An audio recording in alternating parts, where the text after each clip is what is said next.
Example of exercise 3.5. Example number 1. Find the nature of root of flowing quadratic equation and if root exist then find them. देखो question क्या बोलना चाहता है आपसे कि हमें जो भी क्वाड्रेटिक इक्वेशन दे रखी है ना, उसका क्या निकालना है आपको? Nature of root. क्या निकालना है आपको? नेचर ऑफ रूट्स, मतलब रूट्स का नेचर किस तरह का है. ठीक है ना. फिर आगे आपसे पूछा है इफ रूट एग्जिस्ट, अगर इसके रूट निकलते हैं देन फाइंड देम, तो उन्हें क्या करना है? हमारे को फाइंड भी करना है. देखो इधर सबसे पहले हम बात करते हैं वही नेचर ऑफ रूट की. किसकी बात करें हम लोग? Nature of root. ये किससे मालूम पड़ता है? देखो इधर किसकी बात करें हम लोग? नेचर ऑफ रूट की, है ना. ये किससे मालूम करते हैं हम लोग? डिस्क्रिमिनेंट से. किससे मालूम करते हैं? डिस्क्रिमिनेंट. ठीक है, बात क्लियर है. किससे निकालते हैं हम लोग? डिस्क्रिमिनेंट, है ना. डिस्क्रिमिनेंट को हम किससे डिनोट करते हैं? डी से डिनोट करते हैं. किससे डिनोट करते हैं? डी से. इसका क्या फॉर्मूला होता है डिस्क्रिमिनेंट निकालने का? B square minus 4ac. ठीक है, बात समझ में आ रही है. जब भी आपको नेचर ऑफ रूट निकालना है तो उसके लिए आपको क्या निकालना पड़ेगा? डिस्क्रिमिनेंट निकालना पड़ेगा. डिस्क्रिमिनेंट को हम किससे डिनोट करते हैं? डी से. ठीक है ना. तो डी का क्या फॉर्मूला होता है आपके पास? B square minus 4ac. ठीक है, देखो इधर जब डी की वैल्यू, जब मैं डी की वैल्यू कैलकुलेट करूंगा तो हो सकता है डी की वैल्यू आपको ग्रेटर देन 0 मिले. ग्रेटर देन 0 का मतलब डी की वैल्यू कैसी मिले आपको? पॉजिटिव मिले. ठीक है, जब भी डी की वैल्यू पॉजिटिव मिलेगी आपको तो इसके क्या होंगे? दो अलग अलग रियल रूट होंगे. कैसे रूट होंगे इसके? दो अलग अलग रियल रूट होंगे. ठीक है ना. Two distinct and real root. Distinct का मतलब अलग अलग. इसके क्या होंगे? दो अलग अलग, है ना, और रियल रूट होंगे. ठीक है, बात क्लियर है. चलिए फिर आगे. ऐसे देखो इधर जब आप डी की वैल्यू निकालोगे तो हो सकता है डी की वैल्यू आपको कितनी मिल जाए? 0 मिल जाए. कितनी मिल जाए? 0. जब डी की वैल्यू अगर आपको 0 के इक्वल मिलती है तो इसके क्या होंगे? दो इक्वल रियल रूट्स होंगे. कैसे होंगे? दो इक्वल रियल रूट्स. ठीक है, तो हम क्या लिखेंगे इसको? Two equal and real roots. इसके क्या होंगे? दो इक्वल, है ना, एंड रियल रूट्स होंगे इसके. ठीक है, ऐसे देखो यार जब आप डी की वैल्यू निकालोगे तो डी की वैल्यू हो सकता है लेस देन 0 मिल जाए. लेस देन 0 का मतलब नेगेटिव में मिल जाए. ठीक है ना. जब आपके पास डी की वैल्यू अगर आपको नेगेटिव में मिल रही है ना, कैसी मिल रही है आपको? नेगेटिव. ठीक है ना. तो इसके रूट ही नहीं होंगे, मतलब इसके कोई भी रियल रूट नहीं होगा. ठीक है, तो हम क्या लिखेंगे? It has no real root. इसके कोई भी रियल रूट नहीं होंगे. बोले सर अगर रियल रूट नहीं होंगे तो कैसे रूट होंगे इसके? इसके जो रूट्स होंगे वो किस तरह के होंगे? के पास इमेजिनरी होंगे. कैसे होंगे? इमेजिनरी रूट होंगे. ठीक है ना. ये जो इमेजिनरी रूट्स है, ठीक है ना, ये आप लोग जब 11th क्लास में जाओगे, है ना, जब जाके आपको इमेजिनरी वर्ड के बारे में नॉलेज मिलेगी अच्छी तरीके से. आपके जो भी 10th क्लास में है वो क्या है आपके पास? ओनली रियल वैल्यूज के बारे में ही बता रखा है. ठीक है, इमेजिनरी वैल्यूज के बारे में आपको 10th क्लास में नहीं बता रखा. ठीक है, देखो इधर चलिए स्टार्ट करें टॉपिक को. देखो क्वेश्चन सॉल्व करते हैं हम लोग. क्वेश्चन में क्या पूछा गया आपसे कि हमें ये क्वाड्रेटिक इक्वेशन दे रखी है और हमें क्या निकालना है? इसका नेचर ऑफ रूट निकालना है. तो सबसे पहले हम क्या करेंगे? एबीसी के डिसाइड करेंगे. एक्स स्क्वायर के कोफिशिएंट को हम ए बोलते हैं, एक्स के कोफिशिएंट को हम बी बोलते हैं और इसको क्या बोलते हैं हम लोग? सी बोलते हैं. जो हमारी कांस्टेंट टर्म होती है उसे क्या बोलते हैं हम लोग? सी बोलते हैं. तो देखो ए की वैल्यू कितनी हो गई? पास 2 हो गई. बी की वैल्यू कितनी हो गई? -6. और सी की वैल्यू कितनी हो गई? पास 3 हो गई. ठीक है ना. अब हमें क्या निकालना है? इसका नेचर ऑफ रूट. तो नेचर ऑफ रूट के लिए हम क्या निकालेंगे? डी निकालेंगे. डी का मतलब क्या था? डिस्क्रिमिनेंट. क्या फॉर्मूला था इसका? B square minus 4ac. ठीक है ना. वैल्यू शब्द उठा के बी की वैल्यू कितनी है? -6. इस पूरे का होल स्क्वायर -4 इंटू ए इंटू सी. ठीक है, जब मैं किसी नेगेटिव का स्क्वायर करूंगा तो वो किस में चेंज हो जाएगा? पॉजिटिव में. ठीक है ना. तो नेगेटिव का स्क्वायर करा तो कितना हो गया? पॉजिटिव. अगर 6 का स्क्वायर करूंगा कितना हो जाएगा? 36. माइनस का साइन एज इट इज. इनको मल्टीप्लाई करूंगा. 4 2 जा 8 और 8 3 जा 24. ठीक है, देखो ये कितना आ गया के पास? 36 में से 24 गया, कितना बच गया के पास? 12. ये किसका है के पास? प्लस का है. ठीक है ना. तो देखो डी की वैल्यू कैसी मिल रही है आपको? पॉजिटिव मिल रही है. कैसी मिल रही है? पॉजिटिव. मैंने आपको बताया था जब भी आप डी की वैल्यू कैलकुलेट कर रहे हो, अगर डी की वैल्यू पॉजिटिव आ रही है तो इसके क्या होंगे? दो अलग अलग रियल रूट होंगे. ठीक है, तो हम क्या बोलेंगे? It has two distinct and real root. इसके क्या होंगे? दो अलग अलग और रियल रूट्स होंगे. ठीक है, अब देखो इधर उसने कहा था हमसे कि पहले हमें नेचर फाइंड करने के लिए कहा था, फिर हमसे पूछा था इफ रूट एग्जिस्ट, अगर इसके रूट निकलते हैं देन फाइंड देम। तो उन्हें हमें क्या करना है, फाइंड भी करना है। तो हम किससे फाइंड करेंगे, क्वाड्रेटिक फॉर्मूले से। क्यों, क्योंकि इसके रूट कैसे है, रियल है। तो देखो याद करो क्वाड्रेटिक फॉर्मूला क्या था आपके पास, x is equal to minus B plus minus root D upon 2a। क्या था आपके पास quadratic formula, x is equal to minus B plus minus root D upon 2a।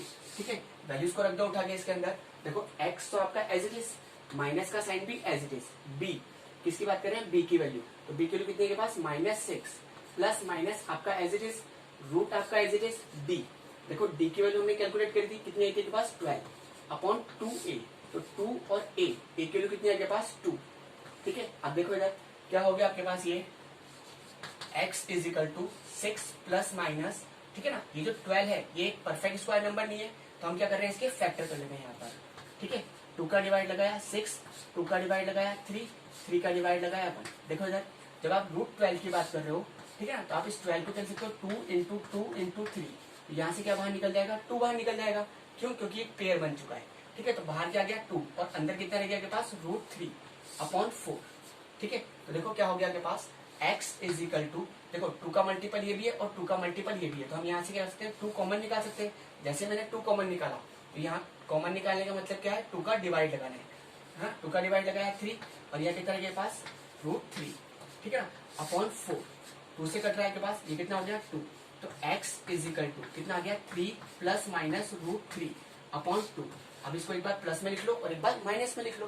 तो x इज इक्वल टू कितना हो गया 3 प्लस √3 अपॉन 2।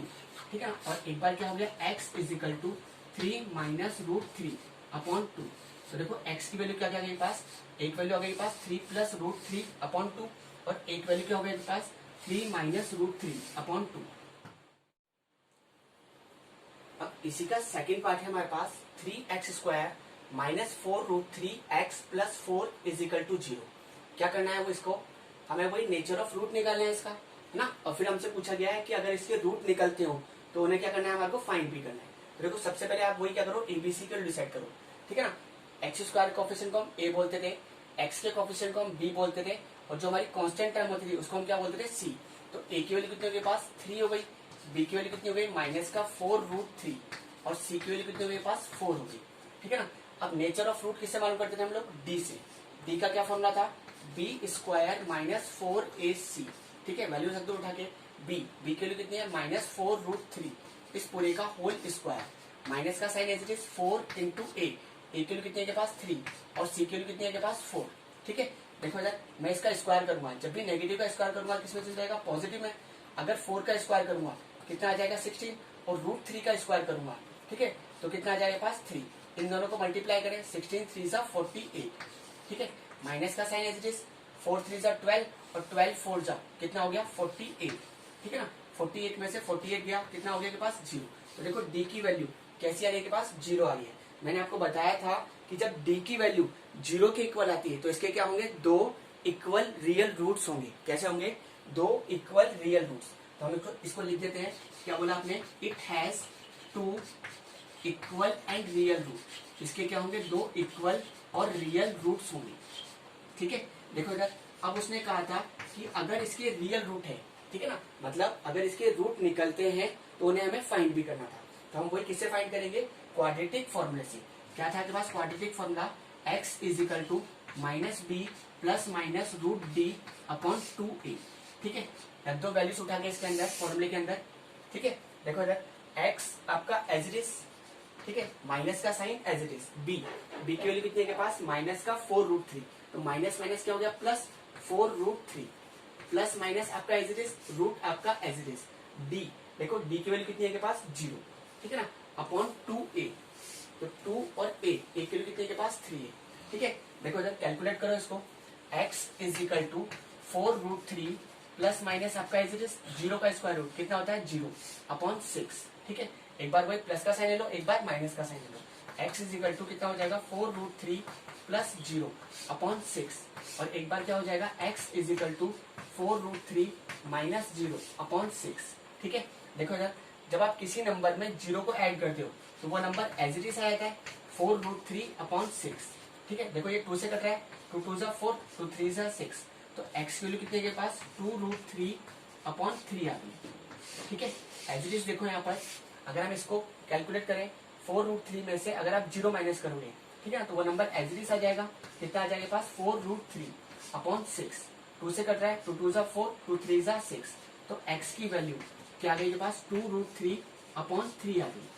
ठीक है, तो देखो इधर अगर हम इन x की वैल्यूज को देखें तो दोनों वैल्यू कैसे आ रही है आपके पास, इक्वल आ रही है। ठीक है, देखो हमारे को d ने क्या बता दिया था, पहले ही बता दिया था कि इसकी जो रूट्स का जो नेचर होगा वो किस तरह का होगा।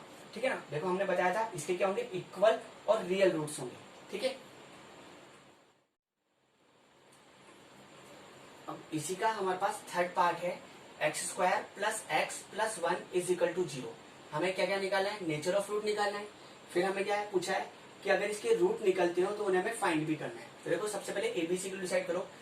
x² के साथ में कोई भी नहीं है नंबर, तो यहाँ पर कितना है 1 मल्टीप्लाई में। x के साथ में कुछ नहीं है, मतलब यहाँ पर कितना है 1 है। ठीक है, तो देखो x² के कोफिशिएंट को हम a बोलते थे, x के कोफिशिएंट को हम b बोलते थे, और जो हमारी कांस्टेंट टर्म होती थी उसको क्या बोलते थे हम लोग, c बोलते थे। तो डिसाइड करो a की वैल्यू कितनी है 1 है, b की वैल्यू कितनी है 1 और c की वैल्यू कितनी है के पास 1। ठीक है, तो सबसे पहले हमें क्या निकालना है, नेचर ऑफ रूट। वो किससे मालूम करते थे हम लोग, d से।